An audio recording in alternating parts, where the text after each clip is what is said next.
My parents, completely ignoring my feelings, decided to cut me off financially after I refused to hand over my $500,000 lottery winnings to my sister, who already felt too entitled. But what they didn't realize was that I had plans of my own. From a young age, I understood that the idea of fairness in our house was more of a suggestion than a solid rule, a suggestion that always seemed to favor my younger sister, Jennifer. It wasn't that my parents were cruel to me or that they neglected me. They provided food and clothing and made sure I had the basics. But Jennifer, with her bubbly personality, dramatic outbursts, and endless desires, always seemed to effortlessly capture all of their attention and resources. I saw it so clearly even as a child. Her bedroom walls were instantly painted her latest favorite shade of pink, covered with posters of pop stars. Her shelves were overflowing with new books and sparkling toys.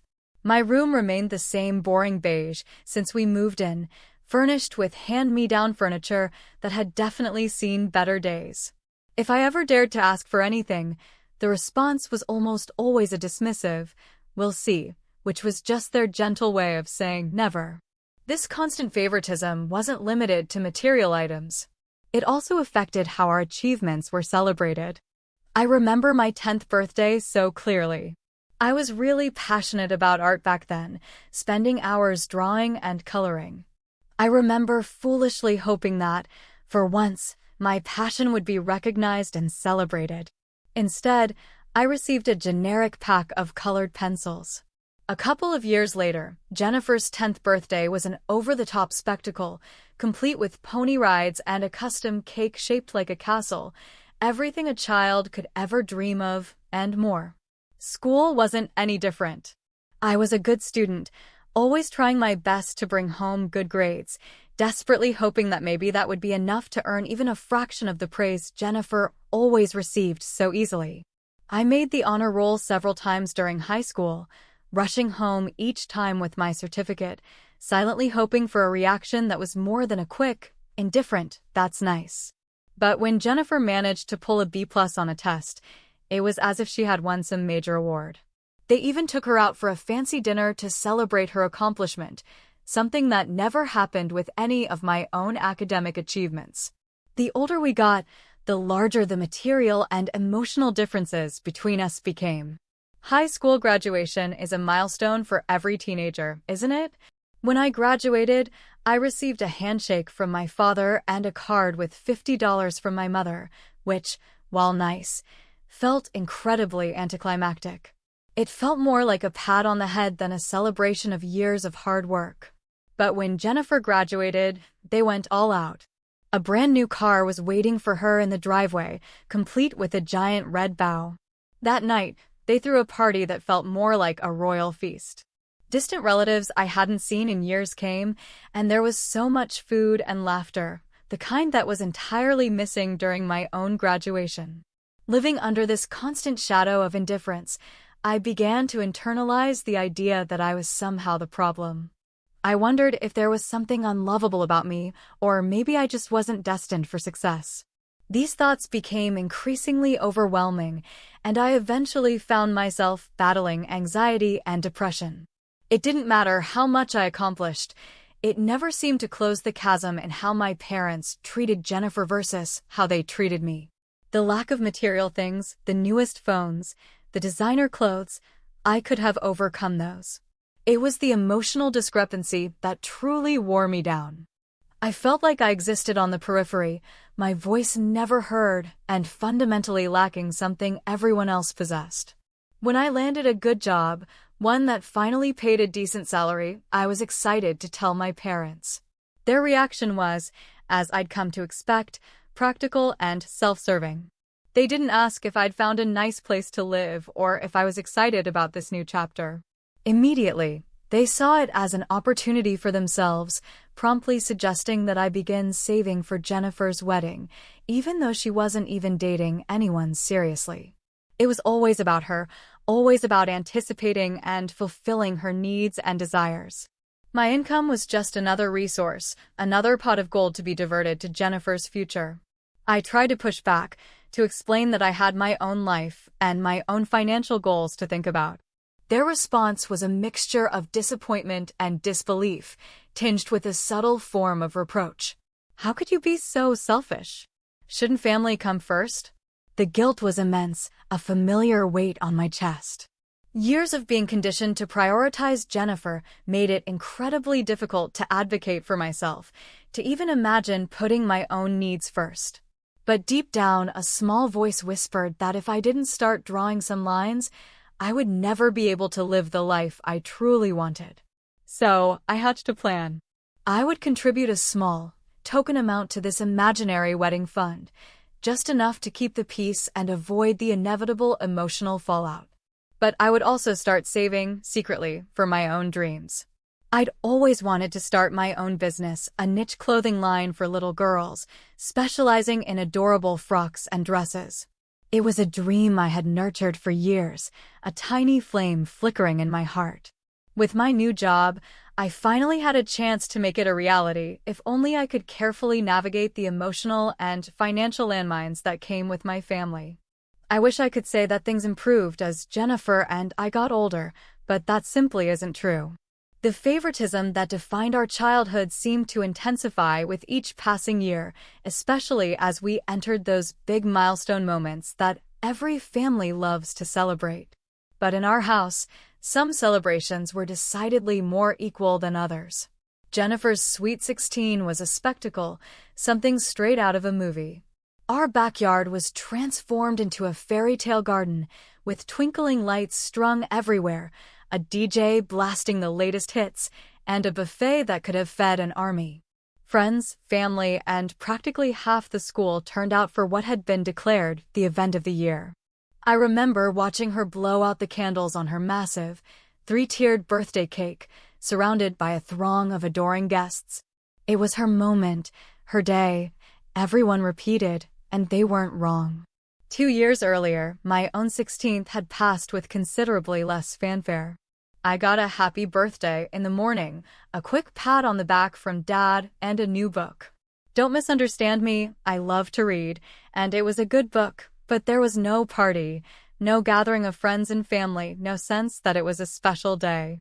It was just another day in my life, one where I felt like I was perpetually standing in someone else's shadow. When my birthday rolled around, a wave of conflicting emotions washed over me.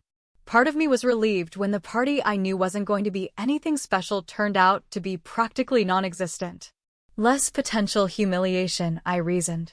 But underneath, a different feeling gnawed, the ache of wanting, just once, to be the center of attention, to feel like I mattered. That same script played out again with college applications.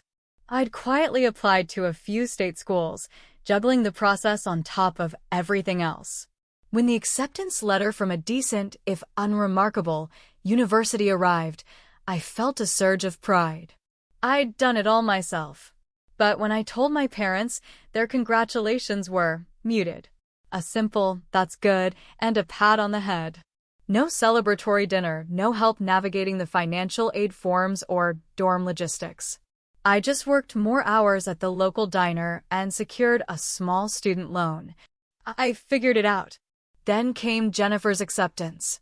She had her sights set on a prestigious private university, her absolute dream school. When her acceptance letter arrived, the house erupted. Suddenly, she was a national hero, curing all the world's ills. The champagne flowed. A fancy cake, emblazoned with "Congratulations, Jennifer," materialized. Relatives I hadn't seen in ages, since Jennifer's lavish Sweet 16, descended upon our home, laden with gifts and effusive praise. I watched from the periphery, a ghost in my own living room. No one asked about my college plans, my program, or my feelings about leaving home. It was Jennifer's moment, and everyone was celebrating Jennifer. That night, I retreated to my room, the familiar sting of unshed tears welling up. It wasn't just the blatant favoritism, it was the gnawing isolation within my own family, the unshakable conviction that I would always be second best, no matter what I accomplished. College became my sanctuary. In this new environment, no one knew Jennifer. I wasn't just someone's older sister. I made friends, joined the photography club, and even started dating a guy in my history class. Finally, I was forging my own identity, separate and distinct. Despite this newfound freedom and burgeoning sense of self, the ingrained inequality at home never fully faded. Every phone call with my parents invariably circled back to Jennifer's amazing experiences at college, her incredible friends, the research opportunity she landed. My own news, acing a particularly difficult exam, volunteering at a local animal shelter, was met with polite but ultimately disinterested responses. It was clear that my own experiences, no matter how meaningful to me, would never hold the same weight. I found myself constantly walking a tightrope. Part of me wanted to completely detach, to build a wall against the constant comparisons and the inevitable disappointment. But another, equally powerful part of me still craved their approval, their love. It was a frustrating, exhausting dance. That nagging sense of internal conflict was my constant companion all through college, a harsh reminder of the complicated family dynamics that tethered me, even as I desperately tried to forge my own path. As graduation approached, I steeled myself for another round of skewed celebrations. I envisioned a small, intimate dinner with my friends to mark the occasion, knowing full well not to expect any grand displays of affection or acknowledgement from my family. It was a bittersweet sensation, a quiet acknowledgement of how far I'd come despite their absence of support, coupled with the painful realization that, in my parents' eyes, I might never quite measure up to Jennifer, regardless of my accomplishments. But I was learning, through a slow and sometimes agonizing process, that maybe, just maybe, I didn't need to. The transition from graduation to the real world was jarring, to say the least. I was armed with my hard-earned degree and a hefty dose of ambition, but also with the stark realization that I was, for all intents and purposes, completely on my own. My parents had made it abundantly clear throughout my college years that they expected me to be self-sufficient, which, to a certain extent, seemed reasonable. I didn't necessarily begrudge the independence. In fact, after a lifetime spent in Jennifer's shadow, I actually craved it. What I hadn't anticipated was the heavy weight of the financial expectations they would soon place on my shoulders, not for my own future advancement, but solely for Jennifer's benefit. About 3 months after graduation, I finally landed my first real job. It wasn't glamorous by any stretch of the imagination, just a basic entry-level position at a small, local marketing firm, but it was a foot in the door, and I was utterly determined to climb the corporate ladder. The pay was reasonable, enough to cover my bills and then some. I felt a surge of pride in myself for managing to carve out a living without having to lean on anyone else. When I first shared the news about my job with my parents, I harbored a secret hope for some sort of validation, maybe even a fleeting glimpse of pride in their eyes. Instead, their reaction was disappointingly muted, almost as if they expected more. "That's nice, dear," was the extent of their enthusiasm. There was no celebratory dinner, no congratulatory phone calls filled with genuine excitement, just a brief acknowledgement before the conversation inevitably shifted back to Jennifer, as it always did. Jennifer was still in college at the time, living the high life at her prestigious private university, with her tuition and expenses all generously covered by my parents. She would call me occasionally, mostly to boast about her vibrant social life or to complain about the immense workload she was under. I'd listen patiently, offer whatever advice I could muster, and silently swallow the pang of envy that gnawed at me whenever I hung up the phone. About a year into my job, the atmosphere at home subtly began to change. My parents started dropping hints about financial contributions, specifically about how I should start considering contributing towards Jennifer's future expenses. At first, they were just subtle, offhand comments about how expensive Jennifer's senior year was projected to be, or the exorbitant cost of living in the city where she wanted to pursue an internship. But gradually, the hints morphed into requests, and the requests escalated into thinly veiled demands. One evening, during one of our rare extended phone calls, my mom laid it all out, plain and simple, Now that you're working and all, we were thinking it might be nice if you could start setting aside some money for Jennifer's graduation. Maybe even help out with her student loans when the time comes." I was completely taken aback. "Mom, I'm just getting started myself. I have loans of my own to pay off and rent, and—" "But you're the older sibling," she interrupted, her voice taking on a firm, almost accusatory edge. "It's your responsibility to help out. We've invested so much in Jennifer's education. It's only fair you contribute." The words hung in the air, leaving me stunned. Fair? The concept felt foreign. What about the years where I felt invisible, where Jennifer was showered with praise for every minor victory, while my achievements were barely acknowledged? What about how I'd scraped and clawed my way through college, juggling multiple jobs and ramen noodles, while she received a brand new car and a fully funded bank account? I tried to explain, to articulate how this expectation felt so profoundly unbalanced, but, predictably, my concerns were dismissed. "Oh, don't be so sensitive," my father sighed. "We're just asking for a little family support, that's all." The conversation left me feeling dizzy and disoriented.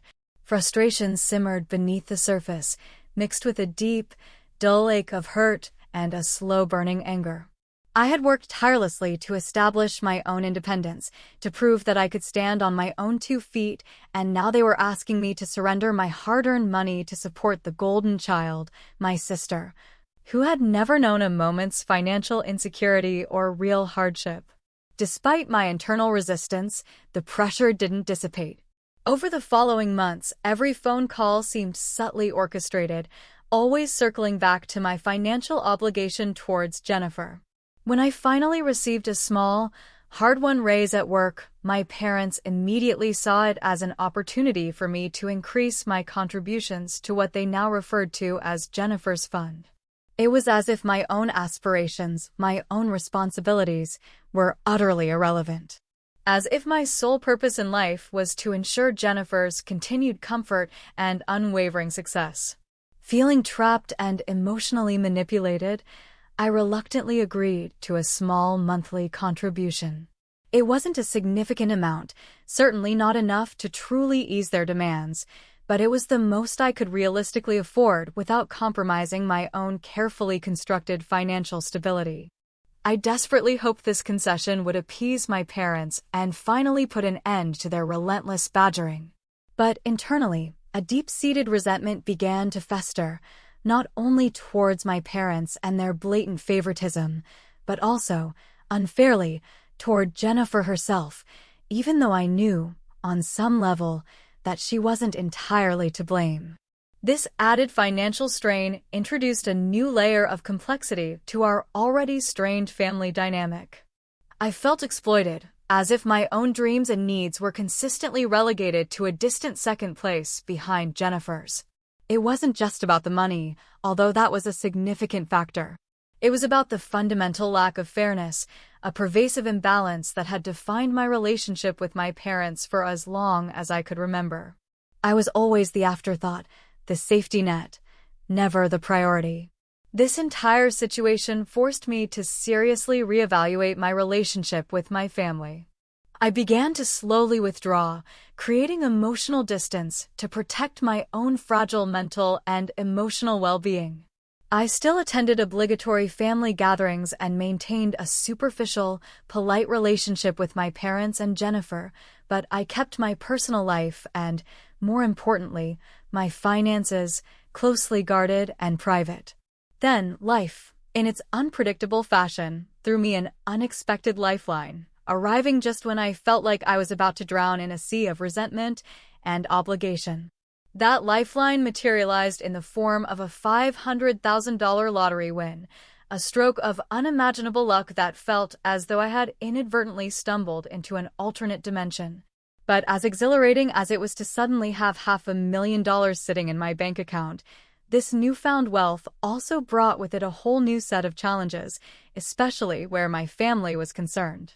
I discovered my win on a seemingly ordinary Tuesday evening. I remember sitting in front of my computer, staring blankly at the lottery website, repeatedly refreshing the page, still unable to truly believe what I was seeing. The numbers matched perfectly. It was real. I had actually won. After all those years of pinching pennies, of meticulously tracking every single expense, and feeling like I was perpetually chasing my tail financially, this was monumental. I didn't breathe a word of it to anyone right away. That first night, sleep completely eluded me. My mind raced, a kaleidoscope of possibilities swirling before my eyes. I could finally pay off those soul-crushing student loans, maybe even invest in a little property, something solid and lasting. And then there was Europe. The very thought of it sent shivers down my spine. A grand adventure, a dream I'd always relegated to the realm of fantasy, suddenly within reach. But dominating all those fleeting visions was my little girl's apparel company, the passion project I'd been nurturing in my heart for years. It was my burning desire, something I knew I could make truly special, but I'd always lacked the capital, the initial push to bring it to life. A few days crawled by. Once I'd officially confirmed the win with the lottery commission and scheduled an appointment with a financial advisor, the responsible thing felt like it was to tell my family. I knew it would be a tricky conversation, fraught with unspoken anxieties and the ever-present tension surrounding money. I decided to call a family meeting for after dinner.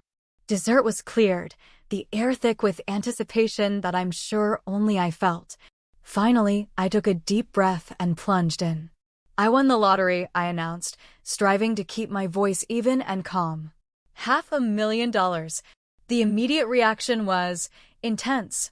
My parents' jaws literally dropped, their eyes wide with disbelief.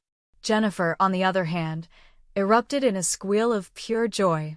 For a brief, beautiful moment, the room buzzed with congratulations, hugs, and genuine laughter. It felt incredible, sharing the news, basking in their apparent happiness for me. But as the initial shock subsided, the conversation veered down a predictable and deeply unsettling path. "That's amazing," my mom exclaimed, her voice taking on a hopeful, almost expectant tone. "You know, this could be just the thing to help with Jennifer's graduate studies." My dad immediately chimed in. "Absolutely. Imagine what this could mean for her future. You could fully fund her education abroad. It's a once-in-a-lifetime opportunity." I felt a knot forming in the pit of my stomach. This was precisely the scenario I'd been dreading. The money had barely landed in my account, and already they were formulating plans for it, plans that completely disregarded my own aspirations and needs. "I've been giving it a lot of thought." Actually, I interjected, drawing in another deep breath for courage. "And I've decided I'm going to use the money to finally launch my own business. It's been my dream for as long as I can remember, and now I have the chance to actually make it happen." The room fell silent, the happy buzz instantly extinguished. My parents exchanged a loaded glance, their expressions morphing from excitement to confusion, and then, unmistakably, to disappointment. "But what about Jennifer?" my mom asked, her voice laced with a hint of disbelief. "Don't you think helping your sister should be your priority?" The familiar, heavy cloak of guilt began to settle around my shoulders. It was the same old song and dance, Jennifer's needs placed squarely above my own. But something inside me had shifted this time. For once, I held the reins to change my life's direction, to finally chase a happiness that wasn't secondhand. The thought of relinquishing that, of reverting to the old dynamic, filled me with a dull ache. "I love Jennifer, truly I do, and I wish her all the best," I said, trying to keep my voice steady. "But I desperately need to consider my own future now. I've spent a lifetime prioritizing her needs above mine. This opportunity, this chance, it's for me."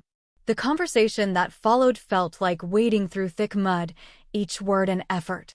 My parents insisted, with that familiar tone of unwavering conviction, that being the elder sister meant I was obligated to support Jennifer. Selfish, they called me, reciting the well-worn mantra of family first, words laced with years of ingrained guilt. But I stood firm. A newfound strength, born from a deep well of suppressed desires, surged through me. This wasn't just about the money. It was about finally demanding respect, about being acknowledged as an individual with ambitions and dreams as valid as anyone else's. It turns out that they wanted me to relinquish the entire sum so they could send Jennifer to a prestigious graduate program abroad. Apparently, a European education was a long-held dream of hers, and my sudden windfall was the perfect opportunity to make it a reality. I was floored. Here I stood, on the precipice of transforming my life, and they casually expected me to surrender it all to fulfill a whim. When I dared to suggest using the money to launch my own business, a storm erupted. Selfish, ungrateful, the accusations flew like poison darts. I was a terrible daughter and sister, they declared, for not prioritizing family.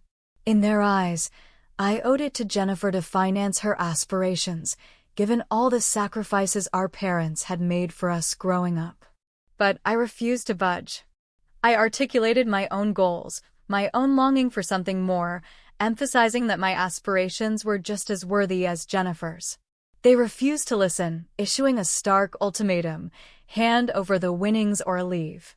The decision tore at me, but in the end, I packed my belongings and found a small, quiet apartment on the other side of town.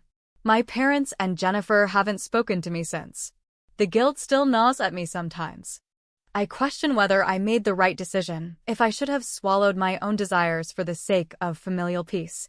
But then, another part of me whispers of a newfound freedom, a sense of self I've never known before. Thank you all for your kind words and thoughtful suggestions. It meant so much to read through everything and gain some different perspectives. I promised an update, and I'm finally ready to share where things stand. It's been roughly 3 months since I first posted, and honestly, it feels like a lifetime. Since leaving my parents' house, I've been completely immersed in my work. Saving every possible penny to launch my business has become my obsession, but more than that, I needed to prove to myself that I could build something meaningful on my own, without any strings attached. It's been challenging and exhilarating, all at the same time. About a month after moving out, my phone rang. It was my parents. A flicker of hope ignited within me. Maybe they were calling to bridge the gap. That hope quickly dwindled. The conversation began with pleasantries, how much they missed me, how they wanted to smooth things over. Then came the real reason for the call, the reason they were buttering me up. Jennifer, my sister, had been accepted into her dream graduate program at a prestigious university in London. They were ecstatic, of course, practically bursting with pride. But there was a significant hurdle: the cost.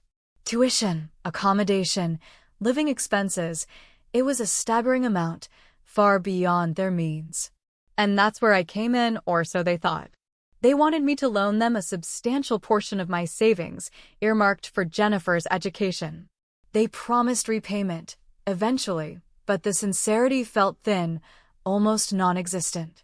When I hesitated, the guilt trip began, laid on thick and heavy.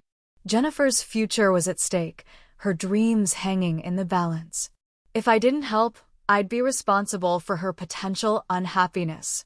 I held my ground, explaining, perhaps for the 100th time, that the money was allocated to my business venture, my own long-held aspirations. Their reaction was swift and sharp: anger, accusations of selfishness. My mom's words cut the deepest. "I guess the money has changed you. You used to care about your family." That really stung. Caring is all I've ever done, even when that caring wasn't reciprocated. But in that moment, I realized a painful truth: nothing I did would ever be enough. I would always be cast as the villain unless I simply handed over everything they desired. So, I made a decision. I told them I was no longer willing to be their personal ATM. I emphasized my love for them, but also stressed the crucial need to prioritize my own well-being and aspirations. If they couldn't respect my choices, then perhaps a period of separation was necessary. The conversation ended abruptly, leaving a heavy silence in its wake. It's a painful situation, but ultimately, I feel I've taken a step forward in defining my own boundaries. The phone call, it didn't go well. At all. It escalated quickly into a screaming match, peppered with sobs. Dad actually said, and I still can't quite believe it, that I was dead to him if I didn't fall in line and help Jennifer. Eventually, the noise became too much, the accusations too hurtful. I had to disconnect, mid-tirade. Hanging up on them was one of the most agonizing decisions I've ever had to make. In the aftermath of that call, I made the conscious choice to block their numbers, at least temporarily. I desperately needed space, room to breathe, and process the emotional fallout. More importantly, I needed to refocus, to recenter myself on my own goals. So, I channeled all that emotional energy into planning the launch of my business. I immersed myself in research, devoured articles, and spent hours networking with other entrepreneurs, picking their brains and gleaning valuable insights. I started crafting a solid, detailed business plan, poring over spreadsheets and market analyses. Then, about a month ago, I took the plunge. I handed in my notice at my day job to dedicate myself to my company full-time.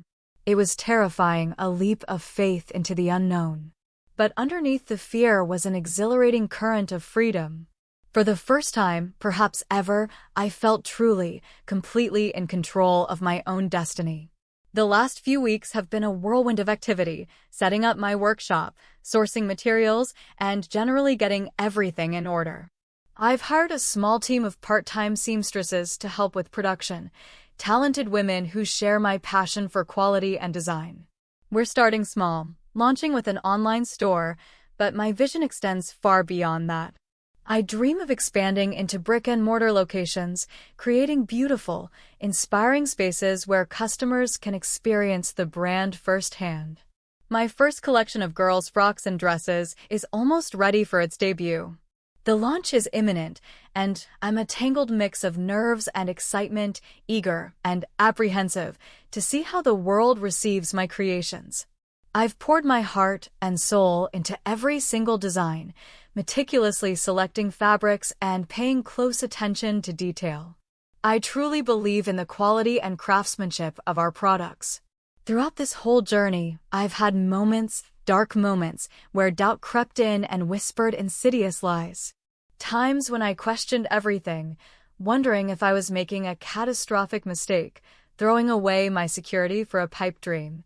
But then, I consciously remind myself of how far I've come, of the sacrifices I've made, and how immeasurably happier I am now, living life on my own terms, pursuing my own vision. I still haven't heard from my parents or Jennifer. A part of me, a stubborn, aching part, misses them terribly and wishes things could somehow be different, that we could find our way back to each other. But another, stronger part of me feels lighter, freer, more authentic than I have in years. I'm slowly learning to accept the distance, to navigate this new reality, and to focus on building the life I truly want, a life filled with purpose and passion. So, that's where things stand at this very moment. I'm on the cusp of launching my dream business, embarking on a new chapter in my life. The uncertainty is daunting, but the optimism outweighs the fear. I'll post another update sometime down the road to let everyone know how the business launch goes and if there are any developments with my family situation. Wish me luck. Update 2. It's been nearly half a year since I last wrote, and so much has changed, mostly for the better. My little apparel business has genuinely blossomed. Our online shop is thriving, humming along with consistent sales and a wonderfully loyal customer base. The frocks and dresses, especially the matching sibling sets, have been incredibly popular. We even had a few of our designs showcased on some well-regarded parenting blogs. About 2 months ago, I took a significant plunge and opened a tiny brick-and-mortar boutique. Honestly, it was terrifying, but it's been surprisingly successful. There's something genuinely magical about watching little girls try on our dresses in person, the way their faces light up, and how they twirl and spin in front of the mirror. That feeling alone makes every late night and stressful moment worthwhile. I've been working relentlessly, but it doesn't feel like work when I love what I'm doing. For the first time, perhaps ever, I feel genuinely fulfilled and deeply proud of what I've achieved. And the best part of it all is that I built this on my own, completely on my own terms. Then, last week, the phone rang, bringing less welcome news. It was my parents. I almost let it go to voicemail. Truly I did, but something deep down told me I shouldn't. As soon as I answered, I knew something was terribly wrong. My mother was weeping, and my father sounded defeated, more subdued than I've ever heard him. They told me that Jennifer was in serious trouble. Apparently, she'd been working part-time at a local shop while supposedly applying to graduate programs.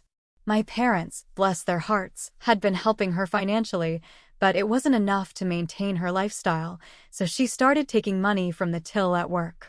She got away with it for a while, or so she thought, but she was eventually caught red-handed. The store owner called the police and Jennifer was arrested.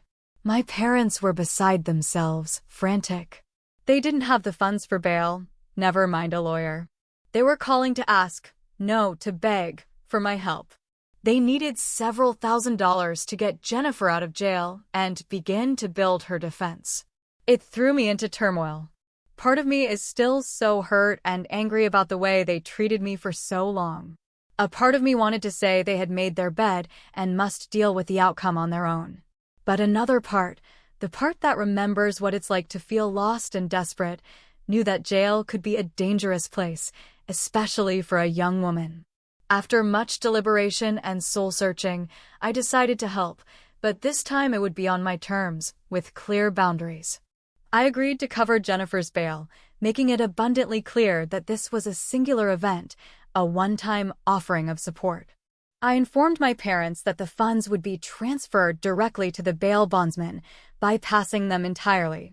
I needed them to understand that this gesture didn't signify an open invitation to drain my resources whenever they felt inclined. They expressed gratitude, though I sensed a slight surprise at my stipulations. Remarkably, they didn't challenge me or attempt to manipulate me into offering more. I suspect the seriousness of Jennifer's predicament finally dawned on them, forcing them to recognize that they couldn't continue exploiting my generosity. After Jennifer's release, my parents called again, and I was struck by the shift in their tone. They actually apologized for their past treatment of me. They confessed that witnessing my success with my business, contrasted with Jennifer's struggles, had illuminated the unfairness of their past favoritism. They tentatively asked if I would consider moving back home, claiming they missed me and desired to repair our damaged relationship. I was undeniably touched by their words, but also instinctively cautious. I told them that I appreciated the apology deeply, but that I was content with my independent life.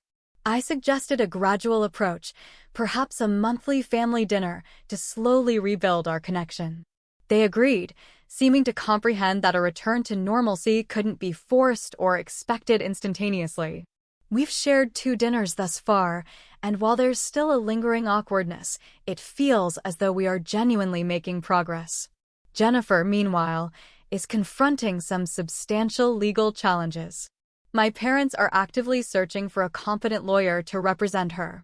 Thankfully, they haven't approached me for further financial assistance, a fact I sincerely appreciate. I truly hope this experience serves as a harsh but necessary lesson for her, prompting her to take responsibility for her life. So, this is where I find myself now.